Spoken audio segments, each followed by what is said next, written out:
ओम नमः शिवाय। हर हर महादेव। आज जेठ माह के कृष्ण पक्ष की तृतीया तिथि और सोमवार है और कल 5 मई मंगलवार को जेठ माह की संकष्टी चतुर्थी का व्रत रखा जाएगा, जिसे एक दंत संकष्टी चतुर्थी भी कहा जाता है। इस दिन भगवान गणेश और चौथ माता की पूजा की जाती है और रात में चंद्रमा उदय होने पर चंद्रमा को अर्घ्य देने के बाद ही व्रत खोला जाता है। यह व्रत सुख समृद्धि, पति और संतान की लंबी आयु के लिए किया जाता है। तो अब अपने सुनते हैं आज की कथा। बोलो गणेश जी महाराज की जय हो। एक समय की बात है, एक गांव में एक बूढ़ी माई रहती थी। वह बहुत ही गरीब और दृष्टिहीन थी। उसके एक बेटा और एक बहू थे। उस बुढ़िया का नियम था कि सुबह सवेरे जल्दी उठती, स्नान करने के बाद में सबसे पहले गणेश जी के मंदिर जाकर गणेश भगवान की पूजा पूरे श्रद्धा भाव से किया करती थी। भक्ति भाव में उसकी खूब रुचि थी। तो गणेश जी भगवान उसकी पूजा से प्रसन्न हुए और प्रकट होकर कहने लगे कि बूढ़ी माई, मैं गणेश जी तुम्हारी पूजा से बहुत ही प्रसन्न हूँ, तुम जो चाहे सो मांग ले। तो बुढ़िया कहने लगी कि महाराज, मुझे तो कुछ मांगना ही नहीं आता कि मैं क्या और कैसे मांगूं। तो गणेश भगवान कहने लगे कि तुम सोच लो तुम्हें क्या मांगना है, मैं कल फिर आऊँगा। तो यह कहकर गणेश जी भगवान अंतर्ध्यान हो गए और बूढ़ी माई घर आ गई। घर आकर सबसे पहले अपने बेटे से कहने लगी कि बेटा, गणेश जी भगवान मेरी पूजा पाठ से बहुत ही प्रसन्न हुए हैं और आज उन्होंने मुझसे कहा है कि तू वरदान मांग। मुझे तो मांगना ही नहीं आता कि मैं क्या मांगूं। वो मुझसे कह कर गए हैं कि कल मैं फिर आऊँगा। अब तुम मुझे बता कि मैं क्या मांगूं। तो उसका बेटा कहने लगा कि माँ, ये तो बहुत अच्छी बात है, तुम ऐसा करो कि धन मांग लो। देखो हम कितने गरीब हैं, हमारे भी सपने पूरे हो जाएंगे। तो बुढ़िया के मन में यह बात नहीं जची। फिर वह अपनी बहू के पास गई और जाकर कहने लगी कि बहू, आज मुझे गणेश जी भगवान ने वरदान मांगने के लिए कहा है, तुम मुझे बताओ कि मैं क्या मांगूं। तो वो कहने लगी कि माँ जी, आप पोते पोती मांग लो। देखो हमारा आंगन सूना है, हमारे घर में भी किलकारियाँ गूंजेंगी और आपका भी दिल बहला रहेगा। तो बहू के कहने पर बूढ़ी माई सोचने लगी कि बच्चों की किलकारियाँ तो अच्छी बात है, पर इससे हमें सब कुछ तो नहीं मिल जाएगा। बेटे की बात भी सही है, हम गरीब भी तो हैं। तो वह सोचने लगी कि ये तो अपने अपने मतलब की बात बोल रहे हैं। मैं अपनी पड़ोसन बहन के पास जाती हूँ, उससे पूछती हूँ वो क्या कहती है। तो उसके पास जाकर कहने लगी कि बहन, आज मुझे गणेश जी ने दर्शन दिए और कह रहे थे कि तुझे कुछ मांगना है वो मांग, तो तू मुझे बता कि मैं क्या मांगूँ। बेटा तो कहता है कि धन मांग ले, बहू कहती है कि पोते पोती मांग ले। तो यह सुनकर उसकी पड़ोसन बोली कि क्यों तो तू धन मांगे और क्यों ही पोते पोती मांगे, तू तो थोड़े ही दिन जिएगी। ऐसा कर कि अपने लिए रोशनी मांग ले, जो कम से कम संसार तो देखेगी, तेरी जिंदगी आराम से कट जाएगी। तो पड़ोसन की बात सुन बुढ़िया सोचने लगी कि रोशनी तो मैं मांग लूँगी, पर संसार का क्या देखूँगी। बेटा और बहू 2 हैं, भरा पूरा परिवार हो तो ही आँखों से देखूँ तो अच्छा लगता है। यह सोचते सोचते बूढ़ी माई सो गई। उसके कुछ भी समझ में नहीं आया। सुबह जल्दी उठी, स्नान करके जल्दी जल्दी मंदिर चली गई। तो गणेश जी भगवान फिर प्रकट हुए और कहने लगे कि बूढ़ी माई, कुछ सोचा क्या, आज मैं फिर आया हूँ। तो यह सुनकर बुढ़िया कहने लगी कि हे गणेश जी महाराज, आपको बारंबार प्रणाम है। अगर आप मुझ पर इतने ही प्रसन्न हैं तो मुझे 9 करोड़ की माया दे, निरोगी काया दे, अमर सुहाग दे, आँखों की रोशनी दे, नाती दे, पोता दे और सब परिवार को सुख दे, अंत में मोक्ष मिले, ऐसा वरदान दे। तो यह सुनते ही गणेश जी कहने लगे कि बुढ़िया माई, तुमने तो हमें ठग लिया। तुम तो कह रही थी कि मुझे मांगना ही नहीं आता और आज सब कुछ मांग लिया। पर जैसे तुमने मांगा है वो सब कुछ तुम्हें मिल जाएगा, क्योंकि मैं तुम्हारी श्रद्धा भक्ति से बहुत ही प्रसन्न हूँ। तो इस तरह आशीर्वाद देते ही बुढ़िया को आंखों से दिखाई देने लगा और गणेश जी भगवान के दर्शन पाकर वो बहुत ही खुश हुई। गणेश जी भगवान अंतर्ध्यान हो गए और फिर जैसा बुढ़िया ने मांगा था उसे वैसा सब कुछ मिल गया। हे गणेश जी महाराज, जैसे आपने उस बूढ़ी माँ को सब कुछ दिया, वैसे ही सबको देना। जो श्रद्धा भाव से आपकी पूजा पाठ करके इस कथा को सुने, उसकी सारी मनोकामनाएं पूर्ण करना। बोलो गणेश जी महाराज की जय हो। 16 सोमवार व्रत कथा। प्रेम से बोलो शिव परिवार की जय हो।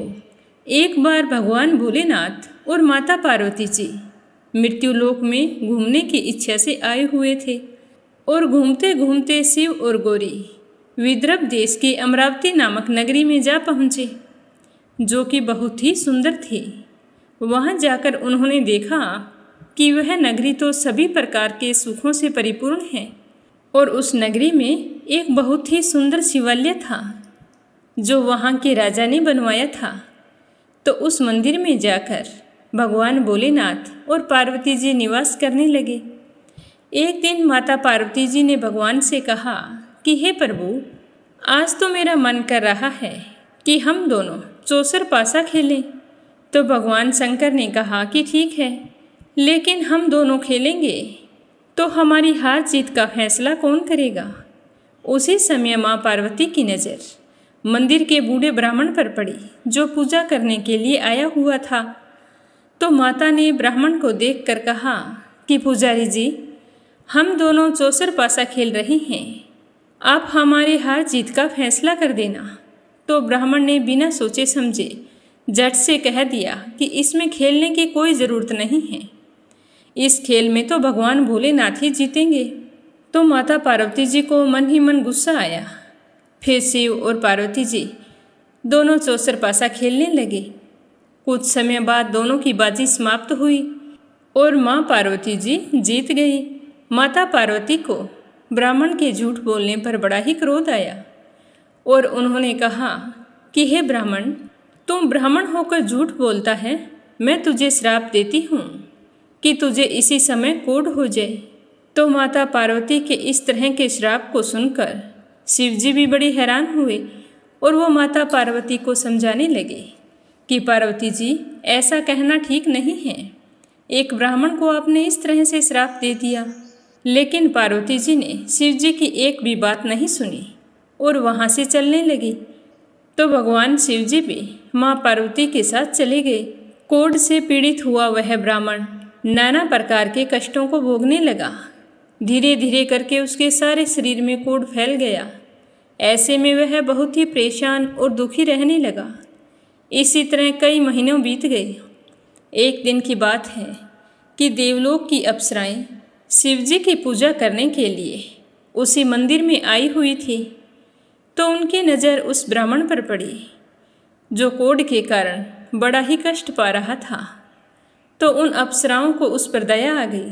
वे सारी उस पुजारी जी के पास जाकर कहने लगी कि हे ब्राह्मण देवता, आप तो भले चंगे थे, हम हमेशा आती हैं पूजा करने के लिए, अब अचानक से आपको क्या हो गया?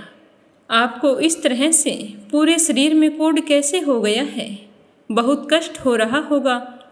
तो अप्सराओं की बात सुनकर पुजारी जी ने हाथ जोड़कर कहा कि मुझे तो पार्वती माता ने श्राप दे दिया है। यह कहते हुए उसने सारी घटना अप्सराओं को बता दी।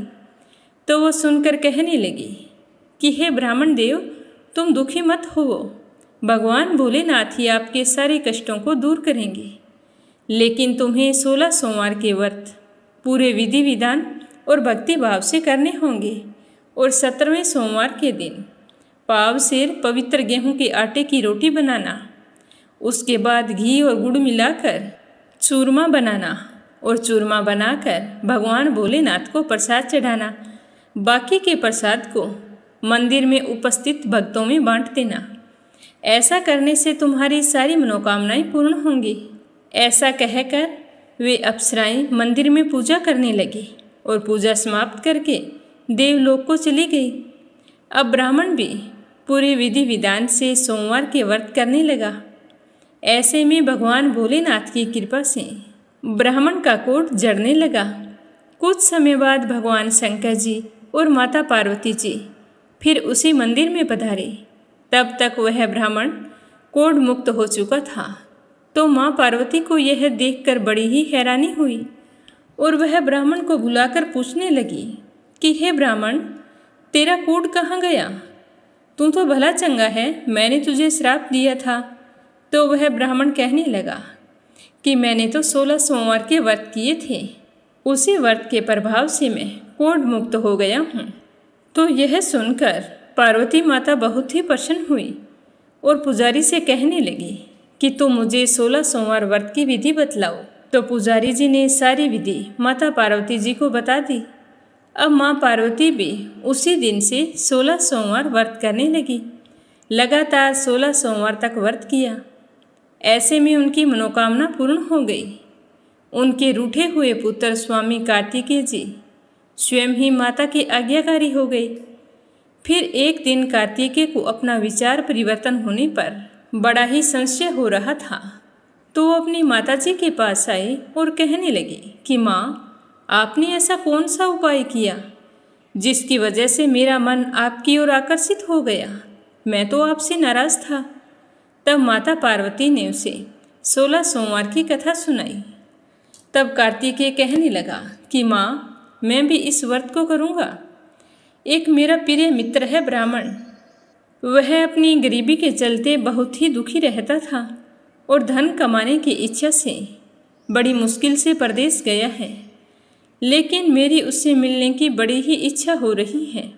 अतः हे माता, आप मुझे 16 सोमवार व्रत की सारी विधि बतलाइए, मैं भी इस व्रत को करना चाहता हूँ। तो फिर माँ पार्वती जी से व्रत की विधि जानकर कार्तिकेय भगवान ने भी 16 सोमवार के व्रत किए, तो उनकी इच्छा पूर्ण हो गई और उनका परदेश गया हुआ प्रिय मित्र वापिस आ गया। वह आकर कार्तिकेय से मिला और पूछने लगा कि मेरी तो बुद्धि एकदम से बदल गई।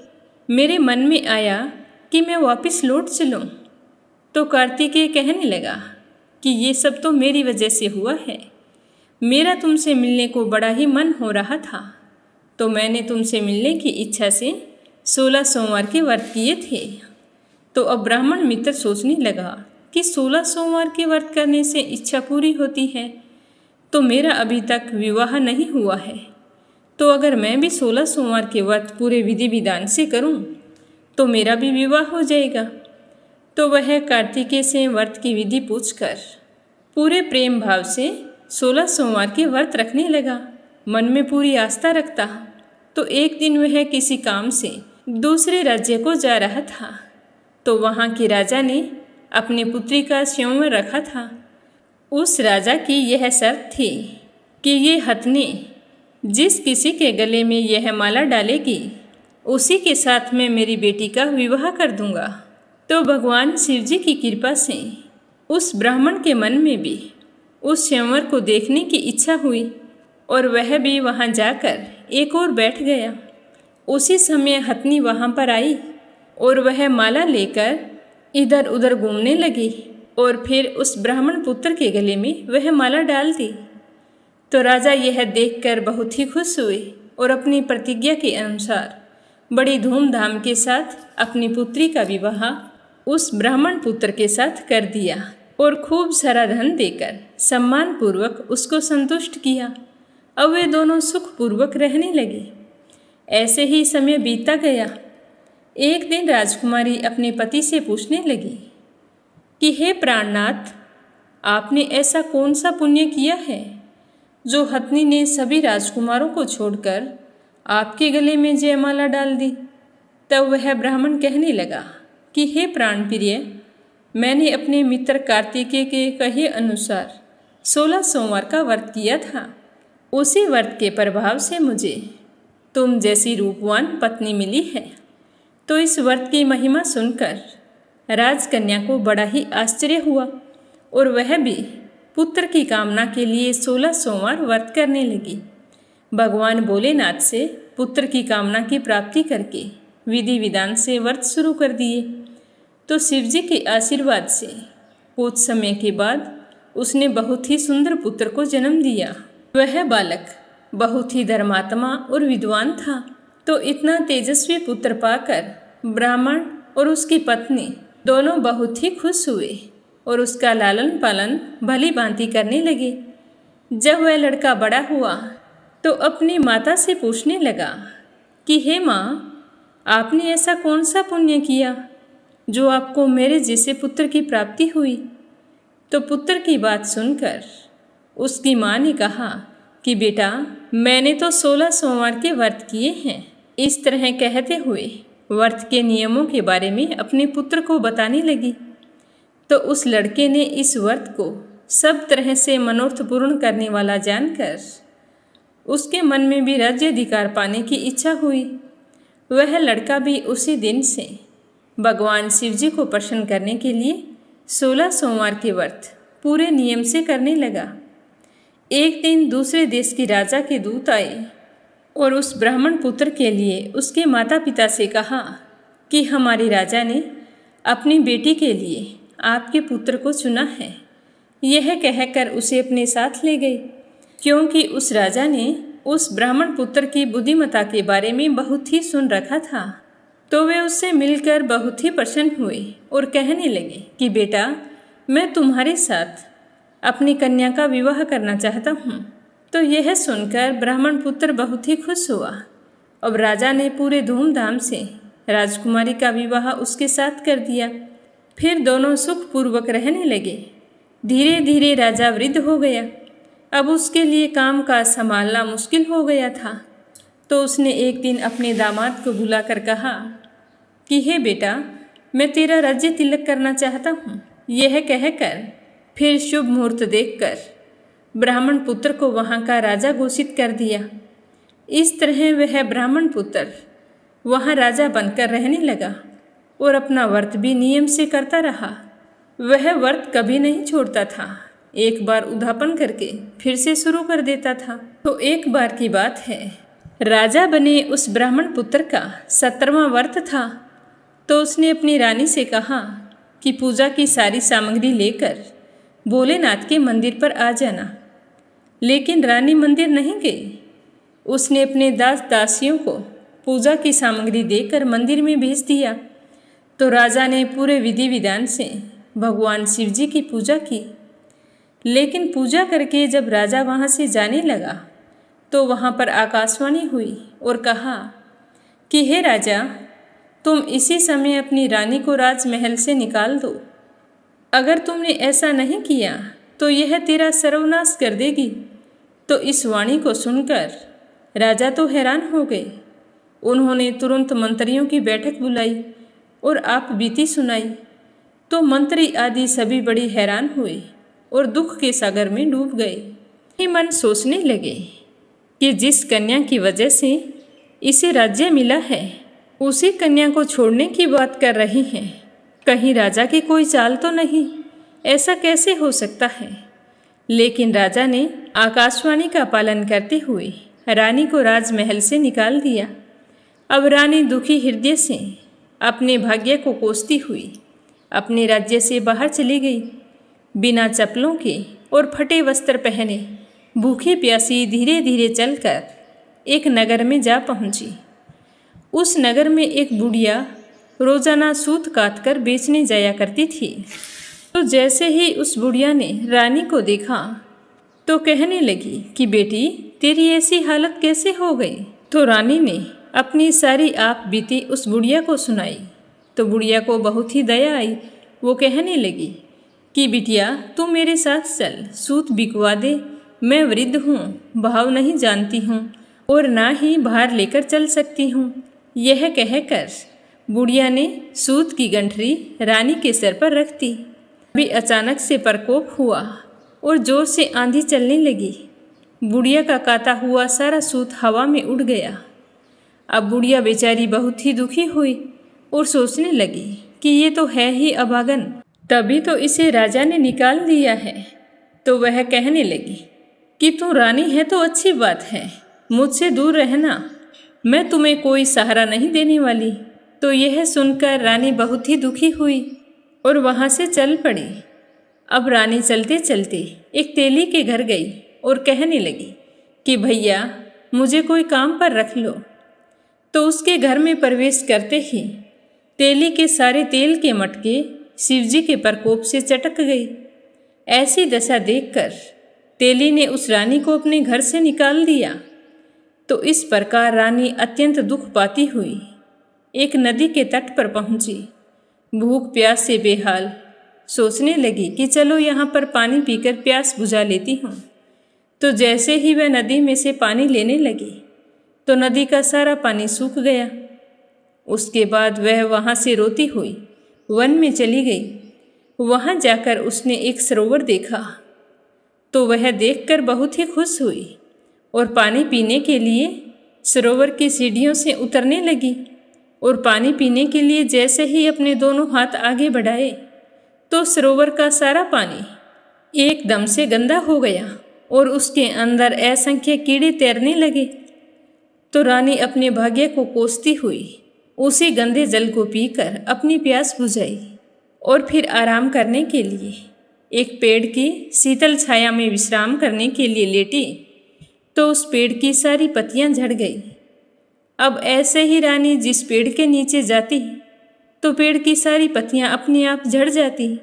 वन, सरोवर और पेड़ों की ऐसी दशा देखकर गौएं चराते हुए ग्वालों ने गुस्से में आकर अपने स्वामी से सारी बातें बताई कि यहाँ वन में आजकल एक महिला घूम रही है, जिस भी पेड़ के नीचे जाती है उसके सारे पत्ते झड़ जाते हैं और जिस बाग सरोवर में वो हाथ लगाती है सारा पानी गंदा हो जाता है। तो गौओं के लिए ना चारा है ना पानी है। तो यह सुनकर गोसाई बाबा को बहुत ही गुस्सा आया और ग्वालों को कहा कि तुम उसको पकड़कर मेरे पास लेकर आओ।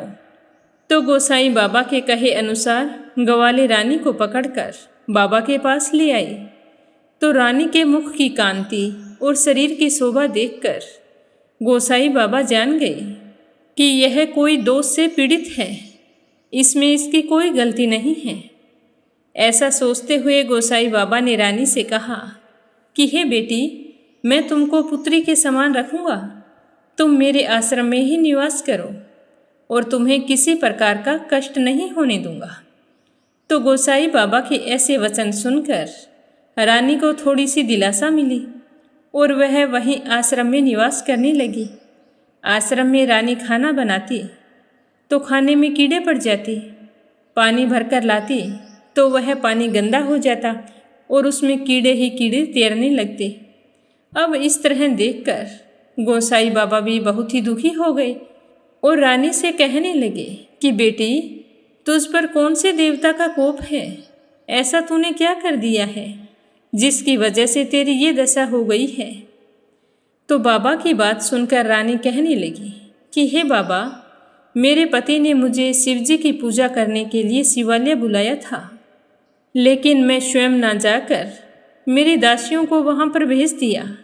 ऐसा कहकर रानी ने पूरी कथा बाबा को सुनाई। तो रानी की सारी बात सुनकर बाबा ने इस कोप से मुक्त होने के लिए रानी से कहा कि हे पुत्री, तुम 16 सोमवार के व्रत पूरे विधि विधान से करो। अब वह बाबा की बात मानकर रानी 16 सोमवार के व्रत पूरे नियम से करने लगी।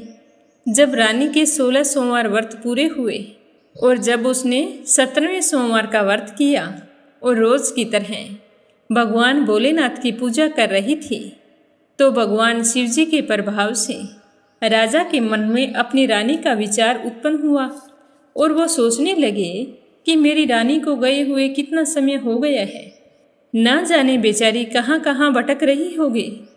उसका तो मैं ही सहारा था और उसी की वजह से मुझे ये राज्य मिला था। मैंने तो उसके साथ अन्याय कर दिया है। अब मुझे जाकर उसे ढूंढना चाहिए। शिवजी की कृपा हो कि वह मुझे सही सलामत मिल जाए।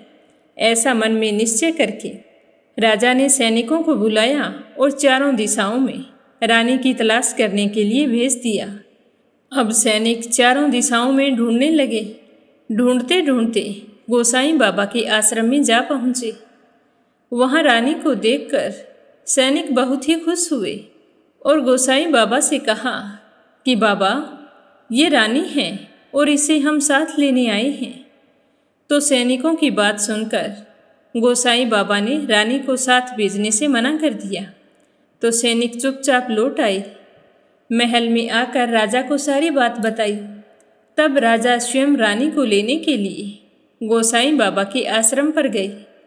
और पुजारी जी से प्रार्थना करते हुए कहने लगे कि हे महाराज, जो देवी आपके आश्रम में रहती है वो मेरी पत्नी है।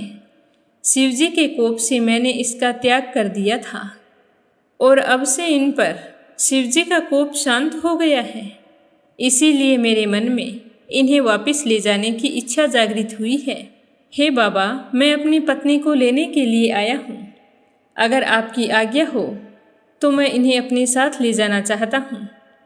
तो गोसाई बाबा ने राजा के वचनों को सत्य समझकर रानी को राजा के साथ जाने की आज्ञा दे दी।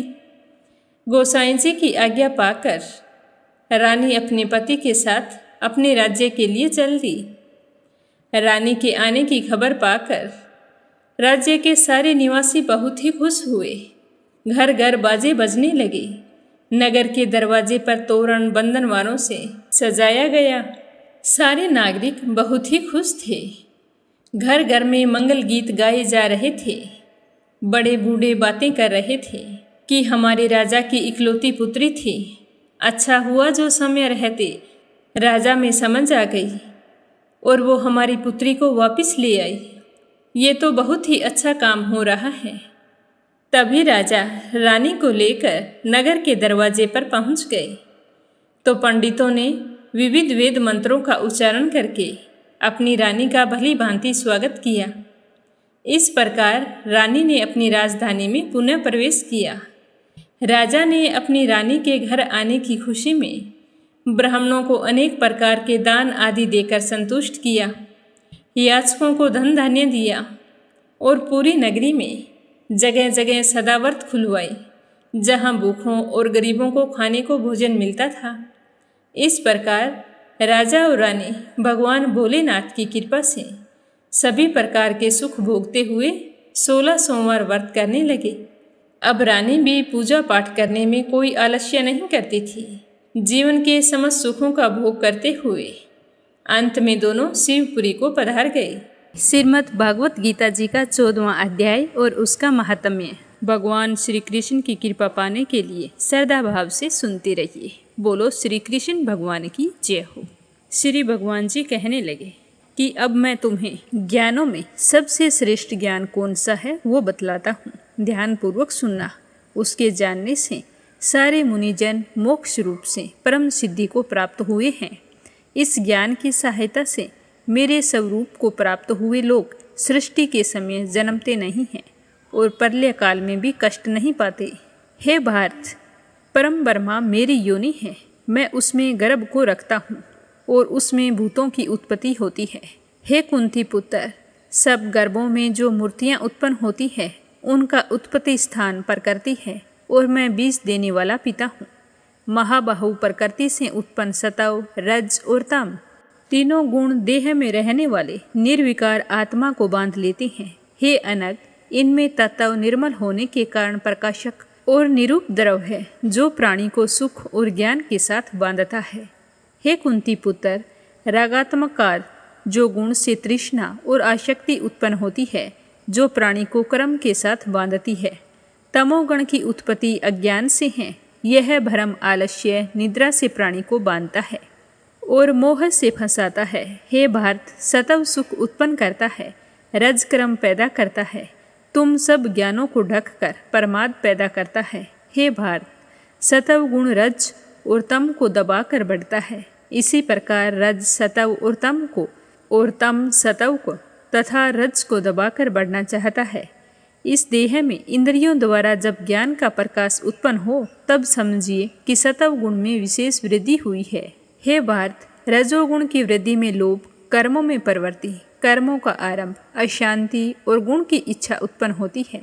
हे कुरुनंदन, तमोगुण की प्रबलता में अविवेक, अनुधम, प्रमाद और मोह ये सब होते हैं।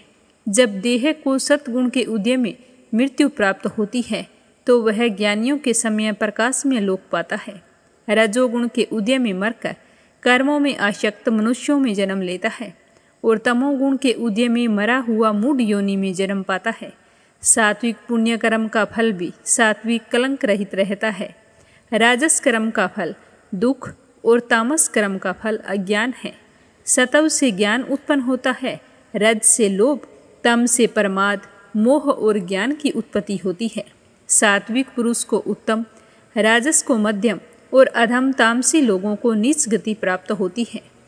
जो दृष्टि गुणों से अलग अर्थात निर्गुण साक्षी मात्र आत्मा को जान लेता है वह मेरे स्वरूप को पाता है।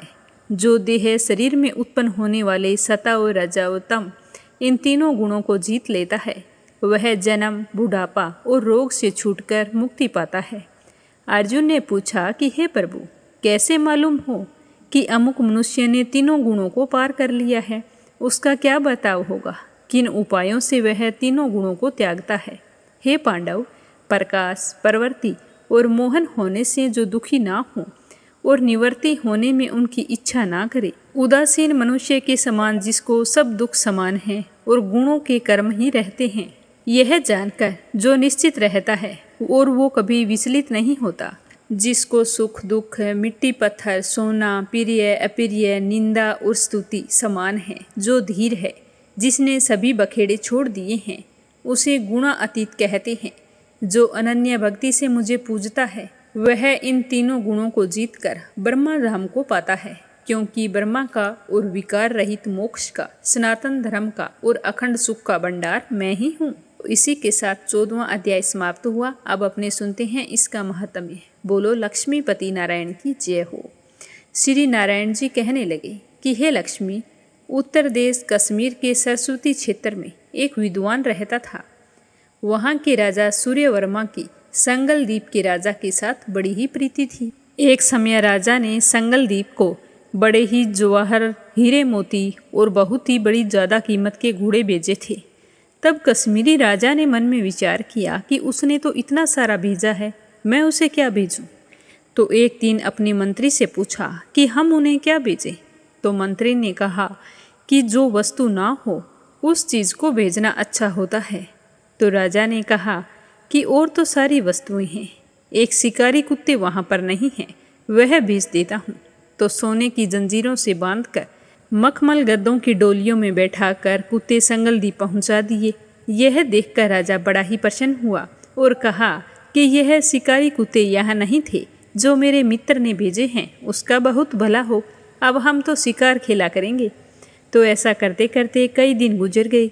एक दिन राजा शिकार खेलने के लिए चला और शिकार खेलने वाले साथ चल पड़े।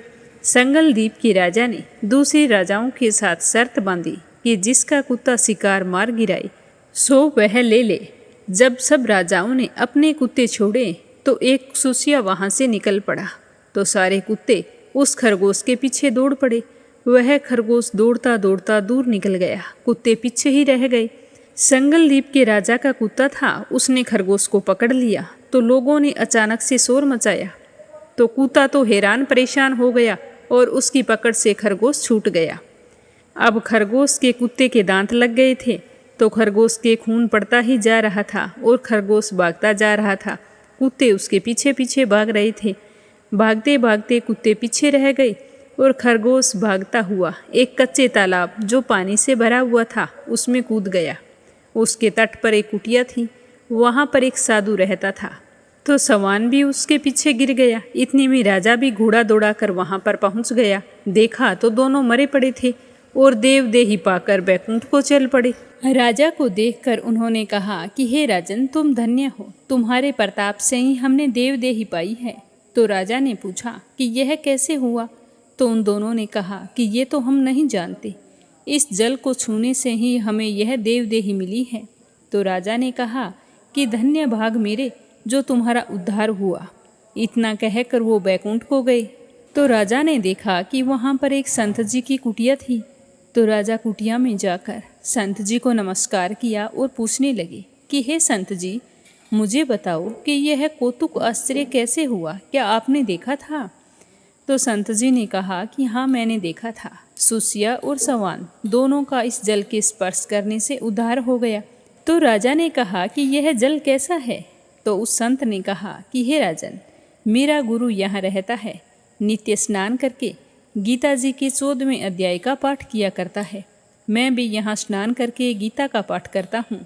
तो राजा ने कहा कि धन्य हो संत जी, आपके प्रताप से ऐसे योनियों का उद्धार हुआ है। और मेरे भाग्य भी धन्य हैं जो मुझे आपके दर्शन हुए हैं। तो संत ने कहा कि तुम कहाँ के हो राजा, हमें बताओ। तो राजा ने कहा कि मैं तो संगलदीप का राजा हूँ। हे संत जी, मुझे इन दोनों की पिछले जन्म की कथा सुनाओ। तो संत जी कहने लगे कि हे राजन, यह जो सुसिया है पिछले जन्म में ब्राह्मण था, यह अपने जन्म में भ्रष्ट हुआ था। यह कुतिया है, ये इसकी पत्नी थी। इसने अपनी पत्नी को खूब खिंचाया तो इसकी पत्नी ने इसे जहर देकर मार डाला। जब दोनों मरकर यमलोक गए तब धर्मराज ने हुक्म दिया कि इस ब्राह्मण को सुसिया का जन्म दो और इसकी पत्नी को कुतिया का जन्म दो। तब इन दोनों ने पुकार कर कहा कि महाराज, हमारा उद्धार कैसे होएगा। तब धर्मराज ने कहा कि जब श्री गीता जी के 14वें अध्याय का पाठ करने वाले संतों के स्थान पर जल का स्पर्श तुम्हें होगा तो तुम्हारा उद्धार हो जाएगा। तो इस तरह इन्होंने खरगोश और कुतिया की योनि पाई और धर्मराज के कहे अनुसार आज इनका उद्धार हो गया है। तब राजा नमस्कार करके अपने घर चला गया और अपने पंडित जी को बुलाकर कहा कि मुझे भी नित्य प्रतिदिन गीता जी के 14वें अध्याय का पाठ सुनाना। तो पंडित जी 14वें अध्याय का पाठ सुनाने लगा। नित्य प्रतिदिन सुनने से राजा का भी उद्धार हुआ। राजा अपनी देह त्याग कर बैकुंठ को गया। इस तरह श्री नारायण जी ने कहा कि हे लक्ष्मी, यह 14वें अध्याय का माहात्म्य है। जो भी श्रद्धा भाव से इसे सुनता है वह अपने जीवन के समस्त सुखों का भोग करके अंत में बैकुंठ धाम को जाता है।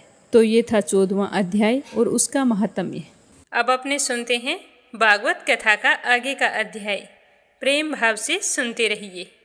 बोलो श्री हरि विष्णु भगवान के अनंत स्वरूपों की जय हो। श्री सुखदेव जी कहते हैं कि हे राजन, जब भगवान श्री कृष्ण ने देखा कि महाविस्तर कालिया नाग ने यमुना जी का जल विषैला कर दिया है, तब यमुना जी को शुद्ध करने के विचार से उन्होंने वहाँ से उस सर्प को निकाल दिया। तो यह सुनकर राजा परीक्षित पूछने लगे कि हे ब्राह्मण देव, भगवान श्री कृष्ण ने यमुना जी के अगाध जल में से किस प्रकार उस सर्प का दमन किया। फिर कालिया नाग तो जलचर जीव था ही नहीं, तो ऐसी दशा में वह अनेक युगों तक जल में क्यों और कैसे रहा, मुझे विस्तार से बतलाइए। हे ब्रह्मा स्वरूप महात्मन, भगवान अनंत हैं। वे अपनी लीला प्रकट करके स्वच्छंद विहार करते हैं। गोपाल रूप से उन्होंने जो उदार लीला की है वह तो अमृत स्वरूप है। भला उसके सेवन से कौन तृप्त हो सकता है। तो यह सुनकर श्री सुखदेव जी कहने लगे कि हे राजन, यमुना जी में कालिया नाग का एक कुंड था। उसका जल विष की गर्मी से खोलता रहता था, यहाँ तक कि उसके ऊपर उड़ने वाले पक्षी भी उसे झुलसकर उसमें गिर जाया करते थे। उस विषैले जल की उत्ताल तरंगों का स्पर्श करके तथा उसकी छोटी छोटी बूंदें लेकर जब वायु बाहर आती और फिर तट के आसपास की घास, वृक्ष, पशु पक्षी आदि का स्पर्श करती तो वे उसी समय नष्ट हो जाते थे। भगवान का अवतार तो दुष्टों का दमन करने के लिए ही होता है। जब भगवान श्री कृष्ण ने देखा कि उस सांप के विष का वेग बड़ा प्रचंड और भयंकर है और वह भयानक विष ही उसका महान बल है तथा उसके कारण मेरे विहार का स्थान यमुना जी भी दूषित हो गई है, तब भगवान श्री कृष्ण अपनी कमर का फेंटा कसकर एक बहुत ऊंचे कदम के वृक्ष पर चढ़ गए और वहां से ताल ठोंक कर उस विषैले जल में कूद पड़े। यमुना जी का जल सांप के जहर के कारण पहले से ही खोल रहा था। उस समय उसकी तरंगें लाल पीली और बहुत ही भयंकर ऊंची ऊंची उठ रही थी। पुरुषोत्तम भगवान श्री कृष्ण के कूद पड़ने से उसका जल और भी उछलने लगा। कहते हैं कि उस समय कालिया नाग की देह जल के इधर उधर उछलकर 400 हाथ तक फैल गया था। अचिंत्य अनंत बलशाली भगवान श्री कृष्ण के लिए इसमें कोई आश्चर्य की बात नहीं थी। हे राजन, भगवान श्री कृष्ण कालिय देह में कूदकर अतुल बलशाली मतवाले गजराज के समान जल उछालने लगे। इस प्रकार जल क्रीड़ा करने पर उनकी भुजाओं की टक्कर से जल में बड़े जोरों का शब्द होने लगा।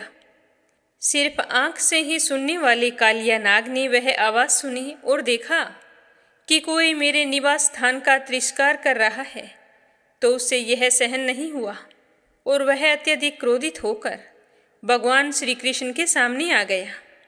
उसने देखा कि सामने एक सांवला सलोना बालक है, वर्षाकालीन मेघ के समान अत्यंत सुकुमार शरीर है, और उसमें एक बार अगर आंख लग जाए तो उसके चेहरे से हटने का नाम नहीं लेती, और साथ ही उसके वक्ष स्थल पर एक सुनहरी रेखा श्रीवत्स का चिन्ह है, और उसने पीले रंग के वस्त्र धारण कर रखे हैं।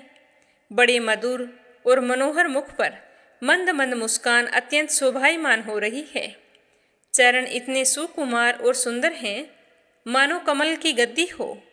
इतना आकर्षक रूप होने पर भी जब कालिया नाग ने देखा कि वह बालक बिल्कुल भी भयभीत नहीं है, उसे किसी का भी डर नहीं लग रहा है, इतना जहरीला पानी है और उसके अंदर वह बड़ी मौज से खेल रहा है, तो यह देखकर उसका क्रोध तो और भी अधिक बढ़ गया। उसने श्री कृष्ण को मर्म स्थानों में डसकर अपने शरीर के बंधन से उसे जकड़ लिया। भगवान श्री कृष्ण नागपास में बंद कर निश्चेष्ट हो गए। यह देखकर उनके प्यारे सखा ग्वाल बाल बहुत ही पीड़ित हुए और उसी समय दुख, पश्चाताप और भय से मूर्छित होकर पृथ्वी पर गिर पड़े, क्योंकि उन्होंने अपने शरीर, धन संपत्ति, स्त्री, पुत्र, भोग और कामनाएं सब कुछ भगवान श्री कृष्ण को ही समर्पित कर रखा था।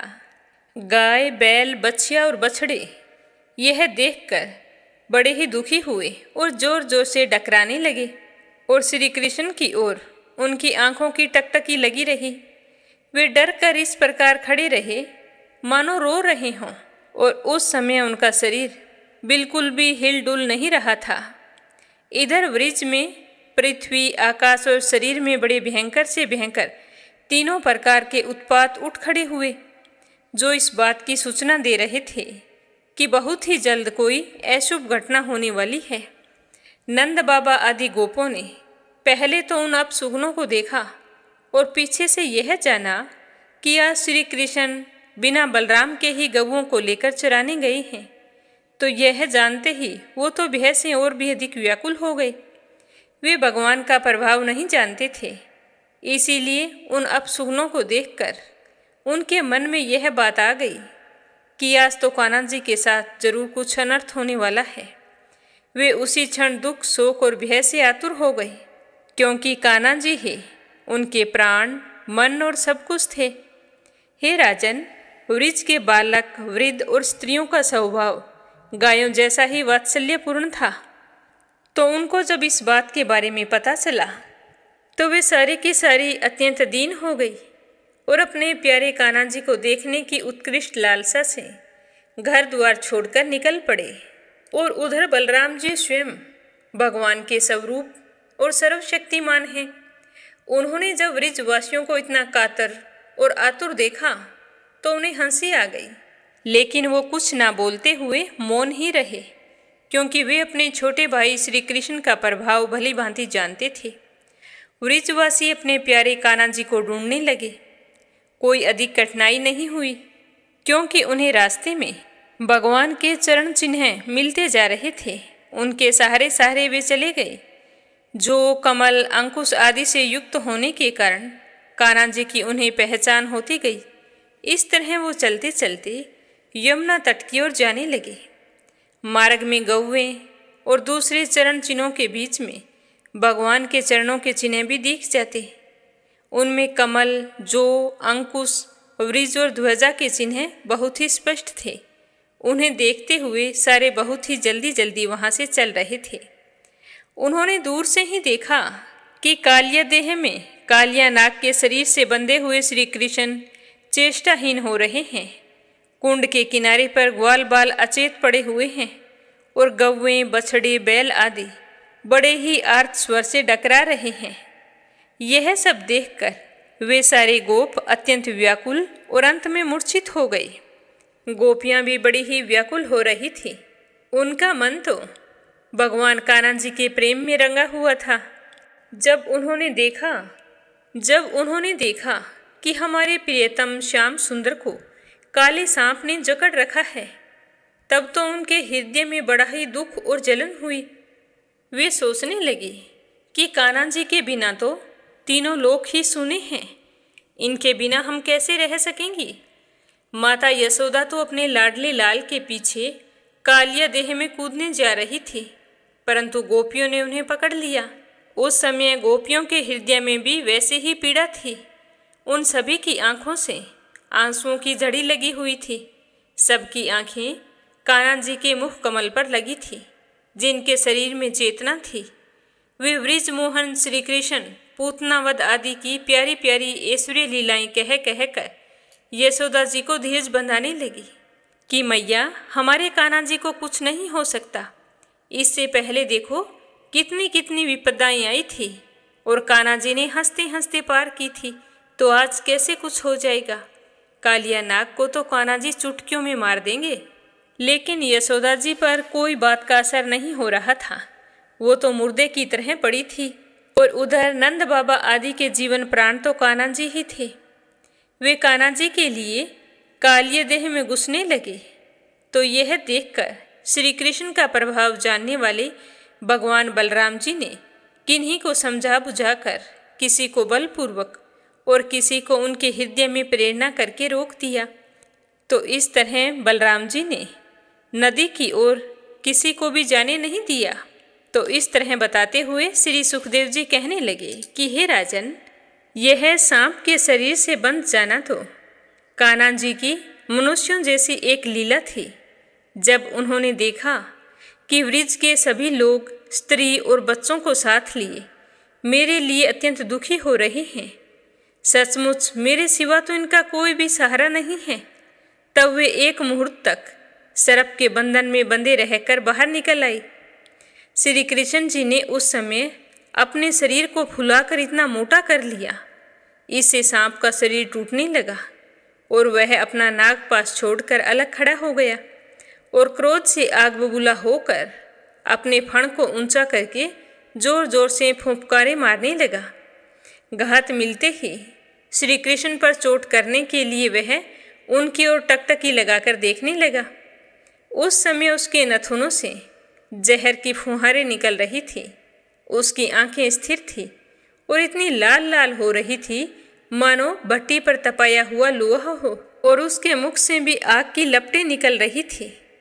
उस समय कालिया नाग अपनी दूहरी जीभ लपलपाकर अपने दोनों होठों के किनारे चाट रहा था और अपनी कराल आंखों से जहर की ज्वाला उगलता जा रहा था।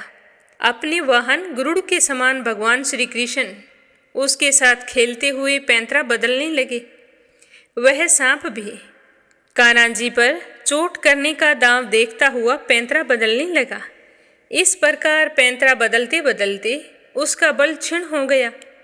तब भगवान श्री कृष्ण ने उसके बड़े बड़े सिरों को तनिक दबा दिया और उछलकर उनके ऊपर सवार हो गए। कालिया नाग के मस्तक पर बहुत सी लाल लाल मणियां थी। उनके स्पर्श से भगवान के सुकुमार तलवों की ललिमा और भी अधिक बढ़ गई। नृत्य गान आदि समस्त कलाओं के आदि प्रवर्तक भगवान श्री कृष्ण उसके सिरों पर कलापूर्ण नृत्य करने लगे। भगवान के प्यारे भक्त गंधर्व, सिद्ध देवता, चारण और देवांगनाओं ने जब यह देखा कि भगवान तो नृत्य करना चाहते हैं, तब वे बड़े प्रेम से मृदंग, ढोल, नगाड़े आदि बजाते हुए सुंदर सुंदर गीत गाते हुए पुष्पों की वर्षा करने लगे और अपने को न्यौछावर करते हुए भेंट ले लेकर उसी समय भगवान के पास आ पहुँचे। हे राजन, कालिया नाग के 101 सिर थे। वह अपने जिस सिर को नहीं झुकाता था, उसी को प्रचंड दंडधारी भगवान अपने पैरों की चोट से कुचल डालते। इससे कालिया नाग की जीवन शक्ति क्षीण हो चली थी। वह मुंह और नथुनों से खून उगलने लगा था। अंत में चक्कर काटते काटते वह बेहोश हो गया। जब भी उसे थोड़ा होश आता तो वह अपनी आंखों से जहर उगलने लगता और क्रोध के मारे जोर जोर से फुंफकारे मारने लगता। इस प्रकार वह अपने सिरों में से जिस सिर को ऊपर उठाता, उसी को नचाते हुए भगवान श्री कृष्ण अपनी चरणों की ठोकर से झुकाकर रोंद डालते। उस समय पुराण पुरुषोत्तम भगवान श्री कृष्ण के चरणों पर जो खून की बूंदें पड़ती, उनसे ऐसा मालूम होता मानो रक्त पुष्पों से उनकी पूजा की जा रही हो। इस तरह बताते हुए श्री सुखदेव जी कहने लगे कि हे राजन, भगवान के इस अद्भुत तांडव नृत्य से कालिए के फण रूप छत्ते छिन्न भिन्न हो गए। उसका एक एक अंग चूर चूर हो गया और मुख से खून की उल्टी होने लगी।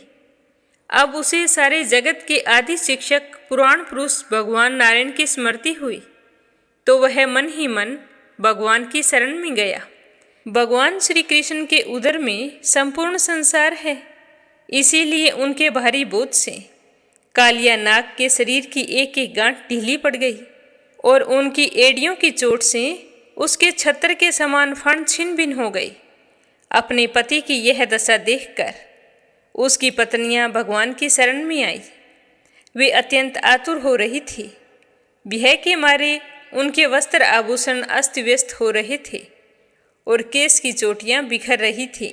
उस समय उन साध्वी नाग पत्नियों के चित्त में बड़ी घबराहट थी। अपने बालकों को आगे करके वे पृथ्वी लोक पर लौट आई और हाथ जोड़कर उन्होंने समस्त प्राणियों के एकमात्र स्वामी भगवान श्री कृष्ण को प्रणाम किया।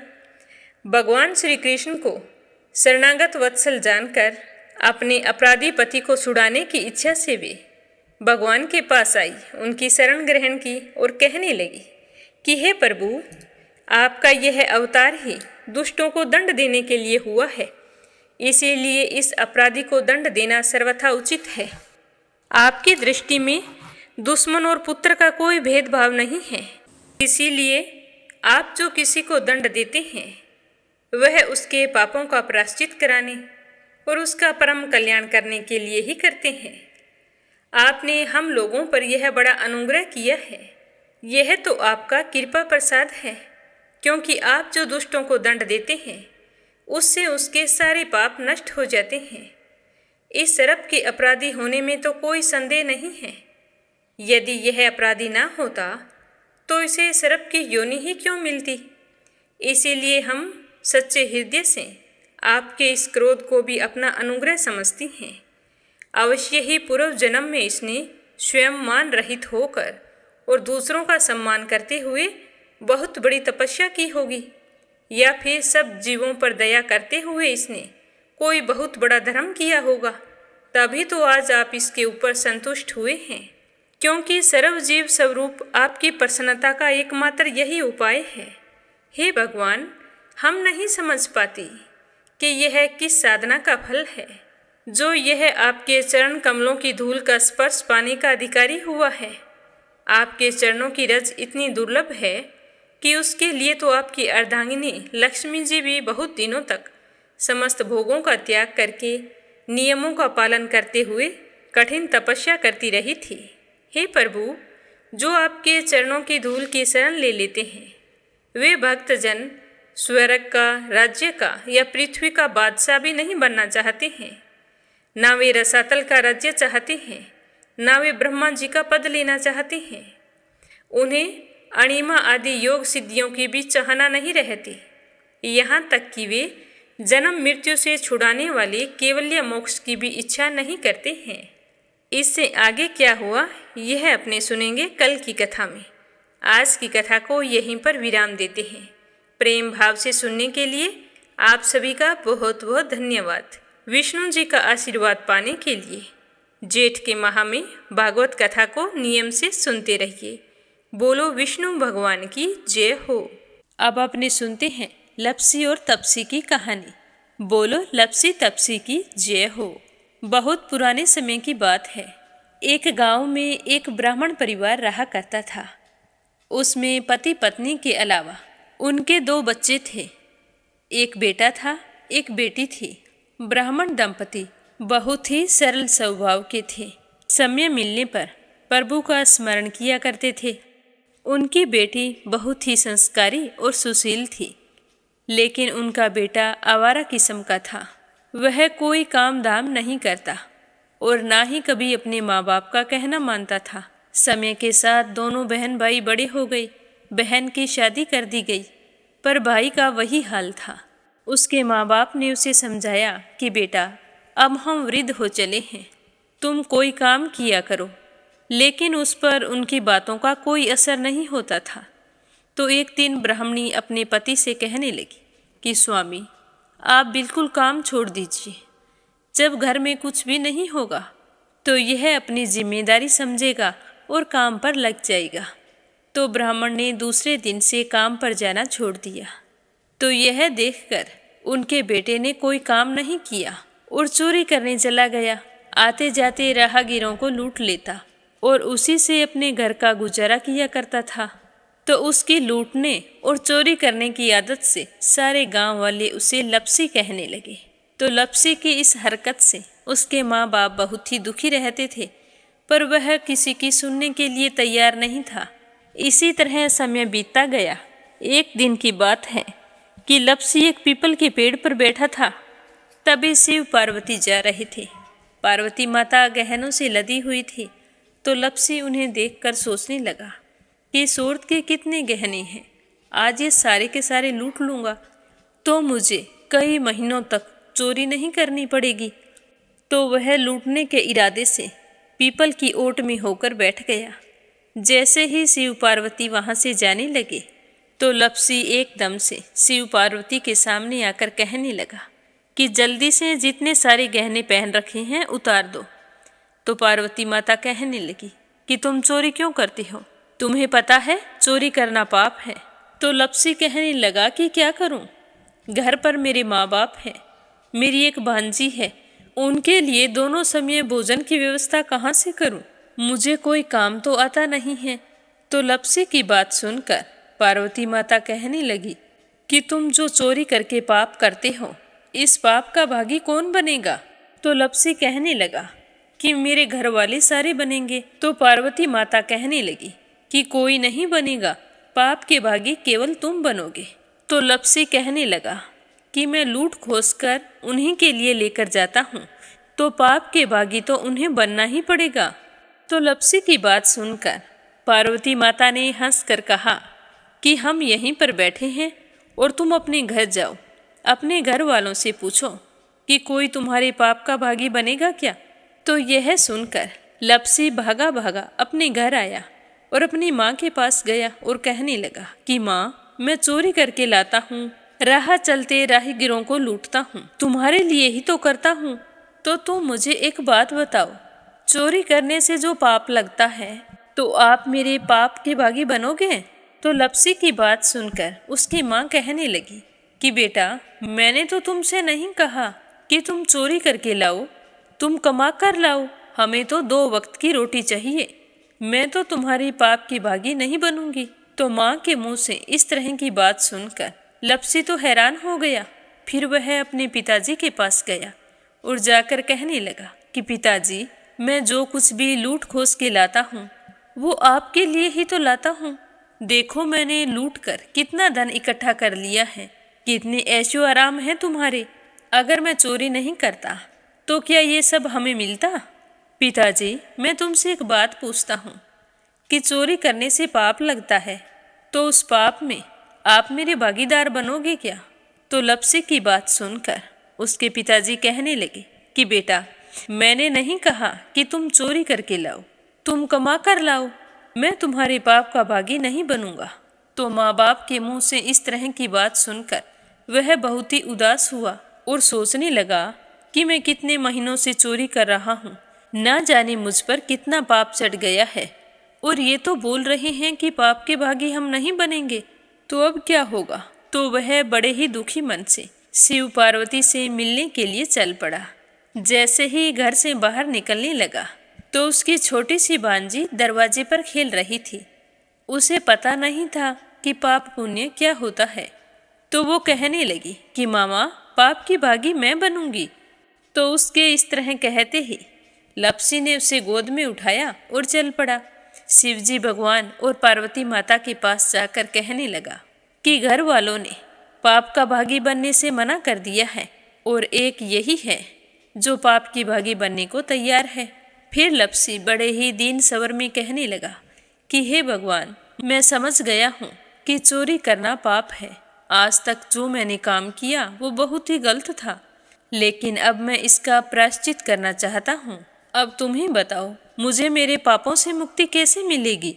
तो उसकी बात सुनकर शिव पार्वती बहुत ही खुश हुए और लपसी को कच्चे सूत का एक छोटा सा गोला देते हुए कहा कि लपसी, ये सूत लो और इस पीपल के चारों ओर परिक्रमा लगाओ। जब यह सूत समाप्त हो जाएगा तब तुम्हारे सारे पाप नष्ट हो जाएंगे। तो यह सुनकर लपसी बहुत ही खुश हुआ। सोचने लगा कि छोटा सा गोला है, अभी लपेट कर घर चला जाऊंगा, उसके बाद में कभी कोई पाप नहीं करूंगा। फिर उसने अपनी बांजी को कंधे पर बैठाया और पीपल की परिक्रमा लगानी शुरू कर दी। अब भगवान का वह सूत खत्म कहाँ होने वाला था। लपसी चक्कर लगाता गया पर वह सूत खत्म नहीं हुआ। चक्कर लगाते लगाते 1 महीने, 6 महीने, साल, पूरे 12 साल बीत गए पर वह सूत खत्म नहीं हुआ। 12 साल बाद एक बार फिर शिव पार्वती जी वहाँ से गुजर रहे थे तो पार्वती माता ने कहा कि स्वामी चलो लपसी को चलकर देखते हैं। तो शिवजी कहने लगे, वो चोरी करने वाला, लूटने वाला कब का चला गया होगा। तो पार्वती माता कहने लगी कि नहीं स्वामी, चलकर देखने में क्या जाता है, चलो एक बार देखते हैं। तो शिव पार्वती जी जैसे ही पीपल वृक्ष के पास आए तो देखा कि लपसी तो अब भी चक्कर लगा रहा है। वहाँ चारों ओर गहरी खाई हो गई है और लपसी की बड़ी बड़ी दाढ़ी, मूंछें, नाखून बढ़ गए हैं। तो यह देखकर पार्वती माता ने कहा कि देखो स्वामी, आप तो कह रहे थे कि वो कब का ही चला गया, देखो इसके मन में सच्ची भक्ति है। तो पार्वती की बात सुनकर शिवजी ने कहा कि चलो अभी देख लेता हूँ। तो यह कहकर शिवजी ने एक सोने का कड़ा लपसी के आगे फेंक दिया। तो लपसी ने झट से उसके ऊपर पैर कर लिया। फिर अचानक से उसका ध्यान शिव पार्वती जी की ओर गया तो वो हाथ जोड़कर कहने लगा कि भगवान, अब तो मेरे पाप समाप्त हो गए होंगे, आप मुझे यहाँ से जाने की आज्ञा दीजिए। आपका यह सूत अभी तक खत्म नहीं हुआ है। तो शिवजी भगवान ने कहा कि तुम्हारे पाप कर्म भी अभी तक पूरे नहीं हुए हैं। तो शिवजी की बात सुनकर लपसी कहने लगा कि भगवान, मुझे पूरे 12 वर्ष हो गए हैं आपकी भक्ति करते करते और अब भी आप मुझ पर शक कर रहे हैं। तो शिवजी ने कहा कि अपना पैर उठाओ। तो जैसे ही लपसी ने अपना पैर उठाया तो उसके पैर के नीचे सोने का कड़ा था। तो यह देखकर लपसी शर्मिंदा हो गया और कहने लगा कि प्रभु, गलती हो गई, मुझे माफ़ करो, आगे से मैं ऐसी गलती कभी नहीं करूँगा। तो शिवजी कहने लगे कि नहीं लपसी, तुम्हारा पाप ऐसे पूरा नहीं हो सकता। अब तुम्हें 12 वर्ष तक और इसी तरह परिक्रमा करनी होगी, उसी के बाद तुम्हारे पाप समाप्त होंगे। यह कहकर शिव पार्वती वहाँ से चले गए और वह फिर से पीपल के पेड़ की परिक्रमा करता रहा। करते करते 12 साल बीत गए। 12 साल बाद में शिव पार्वती जी वहाँ पर आए तो उन्होंने देखा कि आज भी वो वहीं पर चक्कर लगा रहा है। तो शिवजी ने फिर उसके सामने सोने की अंगूठी फेंकी पर उसने कोई ध्यान नहीं दिया। तो शिवजी भगवान प्रसन्न होकर कहने लगे कि हे लपसी, आज से तुम मेरी तपस्या करके तपसी बन गए हो। मैं तुम्हें वरदान देता हूँ कि तुम अपने जीवन में सारे सुखों को प्राप्त करेगा और तूने 24 बरस तक मेरी भक्ति की है, इसका फल भी तुझे अवश्य मिलेगा। जो भी औरत गाय और कुत्ते की रोटी नहीं बनाएगी उसका पुण्य फल तुम्हें मिलेगा। आंगन लीप कर दहलीज नहीं लीपेगी तो उसका पुण्य फल भी तुझे ही मिलेगा। अगर हमारे घर की बहन बेटी को हम सूट, तीवल या साड़ी भेंट स्वरूप देते हैं तो साथ में मोली का धागा और कुछ रुपए नहीं देंगे तो उसका पुण्य फल भी तुम्हें ही मिलेगा। अगर कोई दिए से दिया जलाएगा तो उसका पुण्य फल भी तुम्हें ही मिलेगा। अगर व्रत और पूजा पाठ में सारी कहानी सुन ले और तुम्हारी कहानी ना सुने तो उसका पुण्य फल भी तुम्हें ही मिलेगा। कहा जाता है कि तभी से सुबह पहली रोटी गाय की और सुबह की अंतिम रोटी छोटी बनाई जाती है और शाम को अंतिम रोटी बड़ी बनाई जाती है जो कुत्ते की होती है। और दिए से दिया भी नहीं जलाया जाता और घर की बहन बेटियों को सूट और तीवल के साथ भेंट स्वरूप कुछ रुपए भी जरूर दिए जाते हैं। और उसी दिन से हर व्रत कथा के बाद में लपसी तपसी की कहानी जरूर सुनी जाती है और कथा समाप्त होने पर कहा जाता है कि लपसी का फल लपसी को मिले, तपसी का फल तपसी को मिले। हमारी पूजा पाठ का, हमारे व्रत का और हमारी कहानी का पुण्य फल हमें मिले। बोलो लपसी तपसी की जय हो। तो ये थी लपसी और तपसी की कहानी। लपसी तपसी दो भाई नहीं थे। लपसी और तपसी एक ही आदमी का नाम था। लूट कर लाता था, इसीलिए उसे लपसी के नाम से पुकारते थे और फिर भगवान की तपस्या करने के कारण उसे तपसी के नाम से जाना जाने लगा। बोलो लपसी तपसी की जय हो। अब अपने सुनते हैं कथा सुनने वाले प्यारे श्रोताओं के नाम, जो रोजाना नियम से मीरा भक्ति स्टोरी चैनल पर प्रस्तुत कथाओं को सुनते हैं और कमेंट करके भी बताते हैं। आप सभी का बहुत बहुत धन्यवाद। आज का पहला कमेंट है संजय, सोनिया, हिताक्षी, दीपेश, मयंक, हरियाणा से। दूसरा है यूएन तिवारी, इंदिरा तिवारी, लखनऊ से। और तीसरा है रजनी बड़ोला, उत्तराखंड से। सरला रानी, करणपुर से। अपराजिता, मीना श्रीवास्तव, नेपाल से। श्रीमती शर्मा, अलीगढ़ से। आशा शर्मा, विष्णु, ज्योति, अंशु, भीलवाड़ा से। सरला रानी, करणपुर से। परमेश्वरी, रघुवीर सिंह, दिल्ली से। आशा अग्रवाल, लड्डू, मोहित, अंकुर अग्रवाल, आगरा से। श्रीमती यशोदा, अंजलि, बबली, विक्की, उड़ीसा से। अनिल कुमार टिहरी, करनाल से। श्यामवती, सुषमा, विष्णु, कार्तिक, पूर्वी, रुपेश, गौरी, शिवम, निष्ठा, हरियाणा से। रुक्मणी शर्मा, अंबाला से। संगीता अग्रवाल, कमला देवी अग्रवाल, दुलिया, महाराष्ट्र से। देवी सिंह, कार्तिक, पायल, सौम्या, उमा रघुवंशी, गजबा सौदा से। सीमा जोशी, रवि कुमार जोशी, दिल्ली से। मीरा अग्रवाल, बंगाल से। संजना राजपूत, अहमदाबाद से। कमला, गुरुग्राम से। श्रीचंद यादव, गया, बिहार से। विमला, नेपाल से। रेखा, धर्मेंद्र शर्मा, जयपुर से। कोमल निर्मल, मुंबई, मीरा रोड से। शोभा कुंवर पुरोहित, अहमदाबाद से। गीता गोस्वामी, सुनीता गोस्वामी, पीहू गोस्वामी, मेरठ से। संजीव कंसल, कविता कंसल, हितेश कंसल, आरूष कंसल, रानी कंसल, मुजफ्फरनगर से। श्याम सुंदर, मीरा सिंह, शिवानी सिंह, वाणी सिंह, कृष्णा सिंह, ऋतिक सिंह, गोरखपुर से। बीना, देविका, कनिका, तुलसी वार्ष्णेय, अलीगढ़ से। सुमन चांदोरा, जोधपुर से। के लक्ष्मण दास, उमरकोट से। राधा रोहिला, दिल्ली से। इंदिरा रावत, मोहित रावत, पलवल से।